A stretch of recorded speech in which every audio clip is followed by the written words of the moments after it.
Hair, Love, Radio. You're listening to Hair Love Radio, where we get into the nitty-gritty of what it takes to make your dreams a reality, start unlocking your potential, and live your best life, helping hairstylists, creatives, and girl bosses spread their awesome and light like confetti. You were made for awesome. Hair, Love. Hey, welcome back to Hair Love Radio. It's your host, Elizabeth Faye. Today I'm here with my good friend and business coach, Danny J. How are you doing today, Danny? I'm good. Good to be back on Hair Love Radio. We're so glad to have you. Today we're going to talk about a topic that is a little touchy, but near and dear to my heart because it's something that I really connect with because it's something I've been through and it's something that's been hard for me emotionally and mentally. And we're talking about growing out of our fishbowl. And so just like fish, when you put us in a bowl, we're going to fill the space. And when you put us in a bigger bowl, we're going to fill that space. And sometimes that means we leave the fish that were in the last bowl behind. And that can be a really hard growing process as entrepreneurs. And sometimes that means friends, loved ones, relationships, sometimes even family. And it can be a horribly hard thing that I don't think we talk about because everyone thinks it was just their family or their friend or their fault. And it actually happens to entrepreneurs all the time. This is part of the growth process. Yeah, I'm so glad we're talking about it. I see this happen so often, and I'm glad you mentioned entrepreneurs. I think it's much bigger in the realm of entrepreneurs because your business really forces you to grow. There are so many things that come up. There are so many obstacles. There are challenges. You have to think creatively. And if you are just, I don't know, maybe say a teacher, you kind of know what you're getting into. Of course, you're with students that are pushing you, but it's very different as an entrepreneur. You're not guaranteed an income. So there's always that back of the mind pressure that what I do is going to either feed my kids or feed myself or not. So and as you grow, the employees that work for you, their children and their health insurance is also on your back. And it can be a very heavy burden to carry. Yeah. Like I have tears in my eyes, like having a small company, but a few employees, as a single mom, not only do I have to make sure my son has health insurance, but I have to make sure that the other people in my life who work for me, if their gums go bad, they can go to the dentist too. Right. And that's really can be fucking scary. Yeah, it's a pressure. And so I think one of the big things with entrepreneurs I see is that we start growing, we're going for our dreams, and we expect that everybody's going to support us. We're like, why wouldn't the people who I grew up with, my best friends, why would they try to tear me down? And it's an interesting psychology. There's actually another study. The Fishbowl one is so good, but there's another study about crabs in a bucket, I believe. I don't know if Yes, and they pull each other. Yeah, so share this. So my mom there's used to these share big this with me. They'll put crab, I don't want to say crab fishermen, but maybe that's what they are.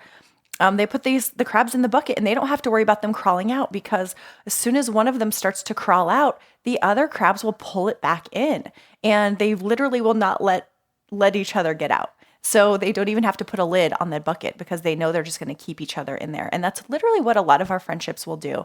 And I bring this back to weight loss sometimes because I was a personal trainer for 10 years, but I had a client who was decently overweight. She was turning 40 that year. She hired me. She goes, I want to be in the best shape of my life when I'm 40.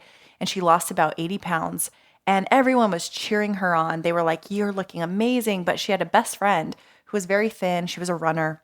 And by the time, I won't say her name, I'll just call her Tina. By the time Tina started losing about 60 pounds, she started to run. And so her friend was running with her. And it was really interesting because soon her friends started telling her she was too skinny. She goes, you don't look good, you look sick. Oh, gross. And I was looking at her like, you still probably have another 15 pounds to go. Like, you don't look sick at all. And I'm like, I'm your trainer, I'll tell you. And you're healthy, like on the BMI scale, you're healthy. Everything is good. We are keeping an eye on you. You don't look sick. And then her friend would cancel her running dates. And she found out later that she went running without her. She just didn't want to run with her, like to keep losing weight. She was jealous of the attention. And it was really fascinating. Even there, it's like if you start having more success than someone else, there is someone that could sabotage, and oftentimes it could be one of your closest friends. The person, it usually is. Yeah, the people that you want to support you the most. Yeah, and like we talked about earlier, it's interesting what your success brings out in other Yeah. people. Yeah. And it's not always positive. I mean, I've definitely have some amazingly supportive friends, amazingly supportive family members, but I have had some of my biggest critics, and I have a motto in my life, and it's do whatever the fuck I want and follow my gut, because usually the advice that my closest friends and family give me, I do the exact opposite, and I'm Yep. so grateful I did, which seems so shitty. Yeah. Yeah. But like when people were like, "Oh, don't buy that house, don't open a salon. Oh my gosh, don't work that event for free. You shouldn't work with that brand." Yep. And my gut was like, "No, I'm going to work this event for free. And no, I'm going to buy that house. Yep. I'm not going to play it safe." They were some of the best decisions I ever made. Yeah. And the truth is, no one knows what's best for you except for you, Yeah. especially as an entrepreneur. Yep. You're not in a position where like the path has been laid out for you and you can have a mentor who is like, "I am the president of this company. And if you want to be the president of this elementary school or this, whatever it Yeah. is, these are the steps you take." Yep. It is like a path with fire and pebbles and It's stone. like a Tough Mudder and run. sometimes glitter and red carpets, Yep. but it's a very up and down. It's like a Yeah. mud run. Yep. And you get to fucking decide what you get to do because no one else has to walk through the fire but you. Yep. So at the end of the day, Yeah. you need to make the decisions because you have to walk through the fire. Yeah. And I think often these people, they come with the funny thing is sometimes they come with good intentions. They just don't want to see you get hurt. They don't want to see Yeah, you struggle. I agree. They don't want to see you fail. So they're like, don't open the salon. It'll be easier if you just keep doing the hair. Or don't buy the house. You'll save money. Or they want to just keep you safe. They don't realize, though, that they're actually pulling you back from living something greater and something that's possible for you. Well, And- not everyone. yeah. A lot of people play it safe. To- and not totally. everyone is built to be an entrepreneur, nor Totally. should be. Yeah. It is definitely a disease. Yeah, for sure. And the thing to remember too is that just because someone doesn't support you or they feel that they're not, like you want to go do something big and they say no, that doesn't mean you need to cut them off. No. But you do have to guard your mind and you do have to recognize who you spend the most time with. And I will say, as you start to outgrow your fishbowl, you have to create new relationships. And I've heard so many coaches and in network marketing, we used to say that the team that got you here is not going to be the team that gets you there. Meaning if you got to a rank, like I was in a company where you'd earn a car and then the next big rank, you'd earn a $50,000 bonus. And I was struggling, really trying to get my team motivated to get to that $50,000 bonus. And my mentors kept saying, the team that got you here isn't going to get you there. And I wanted them to. I really wanted them to because I'm like, you guys, we did this together. I want us all to go to the next level together. But they weren't going to be the people that were going to get me to the next level. Unfortunately, I had to upgrade. There was maybe one or two that stuck around, but it was a brand new group of people that got me to the next level. And same thing happens in our relationships. We may have friends that were there at the beginning that got us Right. our first big gig, and they're not going to get us to the next. Right. And you mentioned earlier that this happens with rappers. Rappers, yeah. Yeah, and it's they so always true. want to bring their home with them, which They I do. think is great to remember where you came from. And I have so much gratitude for all my mentors and Yeah. everything. But you can't Yeah. carry dead weight and you can't force people to come somewhere that they're not willing to go. Yeah. When you're willing to walk on the fire, you Yeah. know? And, in the case of the rappers and the celebrities, they try to bring the people with them. And ultimately, they end up getting stabbed in the back, or the people want to go back to where they came from. They feel they don't belong. They didn't take the journey that you took. So they're not going to understand the level that you are and the gratitude and the places and the people that you know because they didn't go through it. Yeah. And so it's not, I don't want to say it's fortunate or unfortunate. It just is what it is. Yeah, it's just not everyone's path. And we can't, like you said, you can't carry the dead weight. You can run a mile in a relatively short amount of time, but run a mile with a dead body on your back, that's going to take you a long time. Yeah. So, we can get to where we want to go faster, the quicker we can cut those ties. But cutting those ties are emotional, and that's not always easy to do. And it's also not always the easiest thing in ways of like finances. Maybe it's your own spouse. And I will say that ultimately that ended up happening to me. And, we can talk about Happened our to both divorces. of us. Yeah. Yeah, but I really think that, my ex ended up just self-sabotaging our marriage. And I know that ultimately he just wasn't able to keep up with the growth. It was pushing him in ways that made him really uncomfortable. And instead of and he didn't do the things to self-sabotage me. He just sabotaged the relationship and yeah. himself. Yeah. So, and ultimately that was really hard because it took me back. I mean, honestly, it took me it's been 2 years now, and I've just been getting back on my momentum with my business because it took me out of the game emotionally. And I questioned, was I going for my dreams too much, that I sabotaged my own relationship and I made him feel bad? But I realized that what I want and what I'm here for and my dreams and what I need to do in this world can't allow that to bring me back. I wouldn't trade it and go back just to be safe with him, even though it was massively painful. And it was, I mean, horrific for me to go through. Yeah, I remember watching you go through that. You guys were together for how long? Yeah, we were together. We were married almost 10 years and together about 12. So, and you also create an identity around that. So, Of course, I have my identity, but you also you identify as a couple. It's always us and we. And when you're suddenly not Me. an us and you're just a me, you're like, I don't know. This. No, it's true. I remember just the thought of divorce when my marriage was falling apart. I was crying to someone who's like a mom to me. Her name's Angie, and I just remember crying, and I'm tearing up right now, but it's such a silly thing to say. I remember bawling and being like, who's going to watch Netflix with me? Yeah.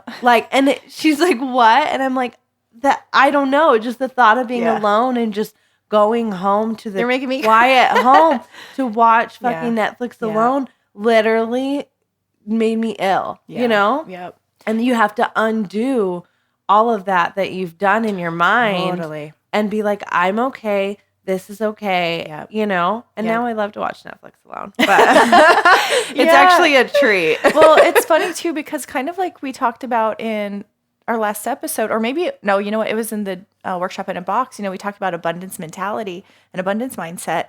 And it really is, you have to have an abundance mindset around everything. So even relationships, you think, well, who's going to do this with me? And there's like maybe one person in your life, but you have to realize there's many people out there and other people will watch Netflix with you. Other people will.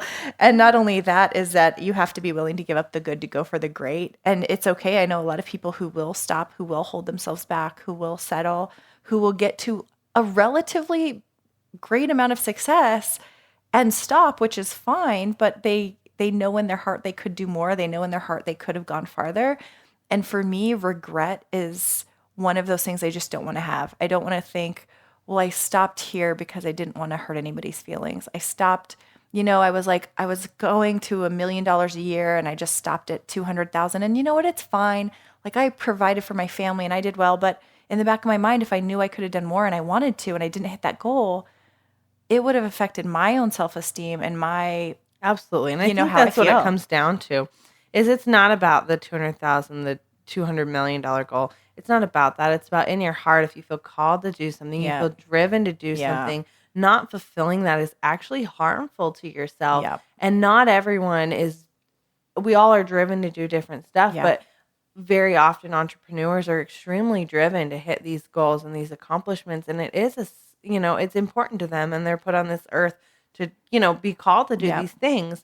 And so it isn't healthy if you feel like you want and could and you are called to do more and you're shutting that out because of other voices in your life. It actually will come up later and be something you might have resent for and regret. And it actually could harm those relationships. I had to, as of recently, give up clientele. So I'm a hairstylist and I own a hair salon and I hair educate, right? So we teach workshops and I fucking love hair. I love what I do. I'm like obsessed with it. I'm obsessed with it. And I have known if I want to educate more and I want to grow my business and my company more, that I have to do less hair. And the thought of that has made me ill. And I've had to let go of those things. And I've had to, as of very recently, let go of my clients and outgrow that fishbowl, which is being behind the chair, in order to grow a company. And it sucks. Some of my clients were very kind and loving about it and wonderful. And some of them were not. Like some of them said some really mean things. And one of them kind of made a comment like I had gotten too big for my britches. And she's like, well, I guess you have to pay for fame. And it Wow. hurt me. And Yeah. I've actually cried about it a few times because it was someone whose hair I've done, Yeah. I mean, for like 9 years. Yeah. And I had that thought we talked about earlier. Did I get too big? Am I asking for too much? Is this okay to like want to grow a company and let these people get their root touch up by someone else? Is this okay? Yeah, Can I yeah. give myself permission to Yeah. just fucking try, right? Yeah. At the end of the day, I'm just trying something. Yeah. If it doesn't work out, fine. No Yeah. big deal. Yeah. And then I had to let that comment go and be like, you know what? The level I'm playing at didn't make her feel comfortable or safe. Yeah. Yeah. That is not my problem. I'm Yeah. returning that comment back to sender, and Yeah. I'm going to continue on with my vision. And we have to sometimes with our family or friends shut out the noise a little bit, because you can't get mad at people for not seeing where you're going, because it's your God-given Yep. vision. Yep. It's not theirs. Yep. And so it's okay that they don't see it because it's not their vision. Yep. And you can still love them and care about them, but you don't have to take their advice. Totally. I think one of the biggest things people come to me with is especially family, like close, family. It's my mom, Danny. It's my sister. It's my husband, or somebody really close. I can't just cut them off. And it's funny because I know Elizabeth knows a little bit of my backstory. My mom and I were not on good terms, and I did just cut her off for 4 years. We didn't talk. But, for the most part, it's not always best to just cut someone off. But you can determine how often and how much time you're spending with people and how much you're letting them get in your head. And you do get to choose those words if you're going to let them land on you and hurt you, or if you're going to, like Elizabeth said, return to sender and go, okay, thank you. Like, that's nice. I'm going to give that back to you. That's your opinion. Right. And I'm just going to keep going. And I think that the stronger you can get at saying either not taking those people's words and letting them hurt you, and also just realizing who's draining your energy and reducing the time you spend with them. It doesn't mean just because they're your mom doesn't mean you have to spend 6 hours every Sunday with her. If she's really negative and pulling you back and you feel that, then you cut it back. And also, you're an adult and you can have a conversation and just say, this is where I'm going. These are my intentions. If you don't like it, I appreciate you just keep your comments to yourself, and we'll keep our conversation around other things and not my work and not my business. And I've had to do that with family. Yeah. And I just know the things I go to them for and the things I don't. And I have a very healthy relationship now. Yeah. Yep.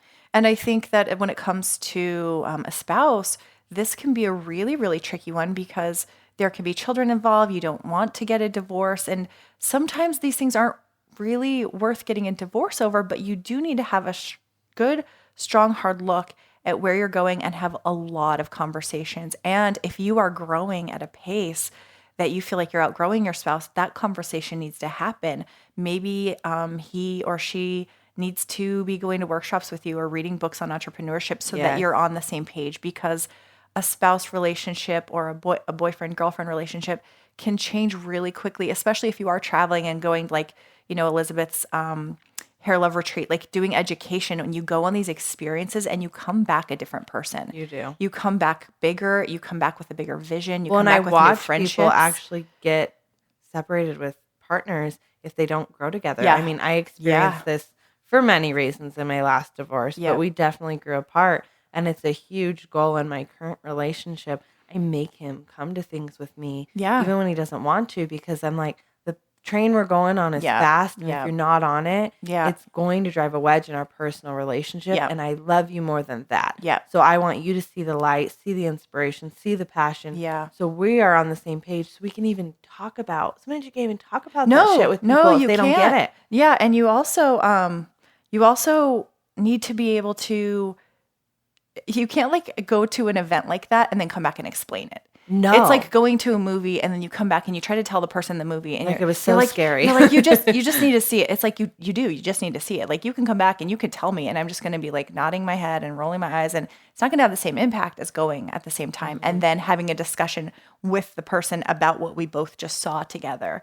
So, of course, your significant other could be a firefighter or like a nurse or in some other field, is not going to go to a Hair Love Retreat with you. But maybe they could listen to the podcast Yeah, and yeah. kind of understand where you're at, or read some of the Totally. books that you were told to read. Yeah. And that really will bring you closer together because you're getting on the same Yep. wavelength. And just having the conversation of what you want and your dreams and your visions and keeping it open, because I don't want to see you people on here sabotaging these massive dreams that you've been given and these big visions that you have, and the people that you're helping are going to suffer because you're holding yourself back. Yeah. So I love this conversation. I think it needs to just go on. I don't know if you guys have a Yeah. Facebook group, but I think that people, I'm sure there's many, many stories, and I think it's a conversation that can just go on and on. But We should definitely do a part 2. yeah, for sure. Because this is like, it's so, it's kind of touchy, Yeah. but it's definitely like needs to be had. Yeah, for sure. Well, thank you for being here today, Danny, and thank you for opening up. Yeah, thanks so much for having me on. I love these kind of talks, and I love entrepreneurs, and I love what everybody here is doing. So y'all, good luck with your lives, and we'll see you on social media somewhere. Yeah, I love it. Well, be sure to follow Danny. Danny, what's your Instagram and website? Instagram, DannyJ.com. It's DANNY like a boy, and then you spell .com like a weirdo, DOTCOM. And of course, the website's DannyJ.com. Love it. Well, be sure to follow Danny, and we'll definitely be having her on here again. Again, I'm your host, Elizabeth Faye. Thank you for tuning in to Hair Love Radio, and we hair love you. Hair, love, radio.